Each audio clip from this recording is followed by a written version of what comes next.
Hi, and welcome to The Traveling Fool, the show where we explore the most intriguing aspects of travel, culture, and history.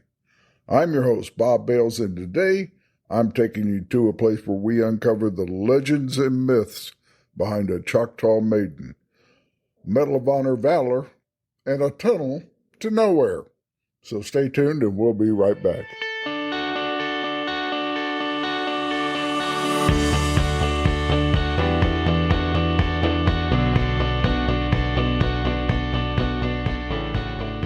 Hi, and welcome back to The Traveling Fool. Issaquena, whose name likely comes from the Choctaw word Issaquena, which means Deer Creek, was a young Native American woman living in what is now Pickens County, South Carolina. You know, most versions of the legend say that Issaquena fell in love with a white settler, but learned that her tribe was planning a surprise attack on the white encampment. In an attempt to warn the settlers, Issaquena set out on horseback, naming the landmarks she passed for the distance she had traveled. Issaquena successfully warned the settlers, but when the tribe learned of her betrayal, they swore to hunt her down. So they chased her to what is now Issaquena Falls, where she pretended to plunge to her death, but actually hit on a ledge under the fall. Assuming she had died, her tribe gave up the hunt, and Issaquena lived out the rest of her days. Well, today that 200-foot falls is one of over 300 recorded waterfalls in Oconee County, South Carolina. The county also has 4 large lakes, 4 state parks, and 80,000 acres of Sumter National Forest. Oconee County is definitely an outdoor paradise with fishing, boating, hiking, and more. It's located in the foothills of the Blue Ridge Mountains in South Carolina. It's got the towns of Seneca, Walhalla, Westminster, Salem, Long Creek, Mountain Rest, Tomassi, Fairplay, and a few others. None of them are very big towns, and the whole total population of the county is only about 80,000. And I had the opportunity of visiting there a few months back when I went to the Southern Travelers Explorer Conference. I actually took a couple of days ahead of time just to wander around on my own and explore the place. And I found some great places. One of them, Patriots Hall in Walhalla, formerly known as the Old Rock Building. It was built in 1933 from black granite rock and was removed from the Stump House Mountain Tunnel, which I'll tell you about in a minute. Now, that site is the Oconee Military Museum. Lewis Watkins, whose name was Slim, dropped out of high school to join the Navy during World War II. Now, he survived the war, but his brother Frank did not. Frank Watkins died of tuberculosis after coming home from a POW camp in Germany. After Lewis returned home, there weren't many jobs available to him, so he decided to get a GED. However, in September of 1950, shortly after the Korean War broke out, he took a leave of absence to join the Marine Corps. Watkins told his family he wanted to do his part. As a staff sergeant, assigned to Company I, 3rd Battalion, 7th Marines, 1st Marine Division, at the Battle of the Hook, in action against enemy aggressor forces during the hours of darkness on the morning of 7 October 1952. His platoon was assigned the mission of retaking an outpost which had been overrun by the enemy earlier in the night. Staff Sergeant Watkins skillfully led his unit in the assault up the designated hill. Although painfully wounded when a well-entrenched hostile force at the crest of the hill engaged the platoon with intense small arms fire and grenade fire, he continued to lead his men. Obtaining an automatic rifle from one of the wounded men, he assisted in pinning down an enemy machine gun holding up the assault. When an enemy grenade landed among Sergeant Watkins and several other Marines, he immediately pushed his companions aside and placed himself in a position to shield them, picked up the deadly grenade in an attempt to throw it. Mortally wounded when the grenade exploded in his hand, Staff Sergeant Watkins, by his great personal valor in the face of almost certain death, saved the lives of several of his comrades and contributed materially to the success of the mission. For this, he was awarded the Congressional Medal of Honor. Now, that actual medal was presented to his parents, but it is on display at the museum. And his brother Frank is also honored at the museum. And it's a great little museum. It's a two-story museum. It tells not only about the heroics of Staff Sergeant Watkins, but other military memorabilia is there as well. If you ever get a chance, take some time and visit it. You won't be disappointed. There's also a couple other museums on that same street right nearby. The Oconee County History Museum, which tells the entire history of Oconee County, and the Museum of the Cherokee. They're all located right there together in Walhalla. Now, we were talking about Stump House Tunnel a second ago. Well, construction on Stump House Tunnel began in the 1850s. It was intended to be a railroad tunnel that would serve as a connector between Charleston, South Carolina, and the Midwest. By 1859, the state of South Carolina had spent over $1 million on the tunnel, and they just flat refused to spend any more on the project. And the tunnel was abandoned. And, of course, about that time, the Civil War happened. Nothing was going on with digging of a tunnel. After the war, there were several efforts to restart the 1,600-foot tunnel, but they all failed and the tunnel was just abandoned. Beginning in the 1950s, Stump House Tunnel was used by Clemson University, which is very nearby, to grow blue cheese. They found the tunnel to be the perfect temperature, so they would grow it and store it in the tunnel. And they did that until the 1970s. In the 1970s, the blue cheese operation was relocated to an air-conditioned cheese ripening room on the grounds of Clemson University. So the tunnel was abandoned again. Well, today it's operated by the nearby town of Walhalla, and it's a tourist attraction. You can wander around inside the tunnel that was built and went nowhere. Right outside the tunnel, there's a park located on the stream there. Great for picnicking and all kinds of good stuff. You know, Oconee is rich in history. Oconee Station was built in 1792 as one in a series of militia blockhouses along the South Carolina frontier. The town, named Oconee Station at the time, was along the Cherokee trading path. So it's one of the oldest locations in Oconee County. Now, Oconee Station State Historic Site, like I said, it was established as a military compound in 1792 during tensions between white settlers and Creek Indians. It served as a small frontier post until about 1799. The William Richards House was built nearby in 1805. The house was a private residence and trading post for many years. Now, those two buildings are the only ones that are still standing. But if you visit Oconee Station State Historic Site, it's possible to tour inside the buildings on Saturdays and Sundays. And there are hiking trails and waterfalls and all kinds of stuff there at the State Historic Site. I toured it. Well, I didn't tour it. I went there right as it opened early in the morning. And there was nobody around, so I just walked around and took some photos and looked at the place.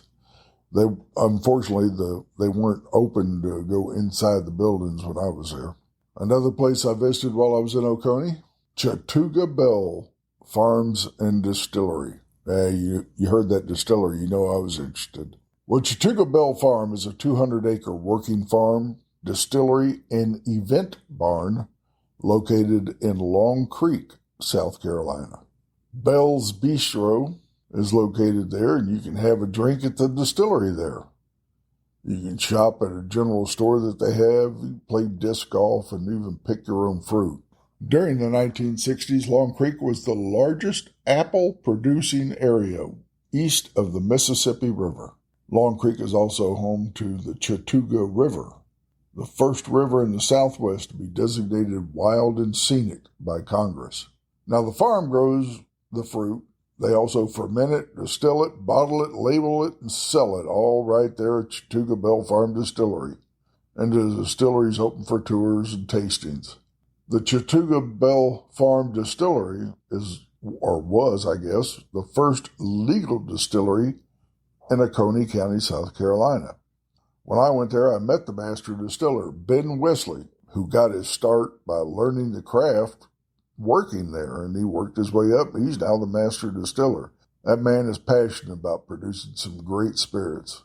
Rums, brandies, and whiskeys, all grown from the fruit right there on the farm. They use all. And he's always experimenting, coming up with stuff. I tasted quite a bit the day I was there. He was like, try this one out. Yeah, sure. And it was all really good. I brought a couple of bottles home with me. Another distillery you might want to visit is located in Seneca, called Two Horse Distillery. It was founded by Brian and Tony Massey, two former rodeo stars on the rodeo circuit. Now, Brian Massey spent over a decade competing on the rodeo circuit, and he's won all kinds of world championships, earning a reputation as one of the toughest competitors in the sport. Now, Tony was successful in her own right. She was a barrel racer and earned multiple awards and titles across the region. Well, after retiring from the rodeo circuit, Brian had various successful ventures and wanted to create something, kind of honor their legacy in the rugged spirit of the West. So he decided to establish Two Horse Distillery. Now, Two Horse Distillery, like I said, is in Seneca. The location is a restaurant, bar, and distillery all under one roof. They have a real large bar and seating with additional seating on the second level. And the distillery is located in the back room behind the bar.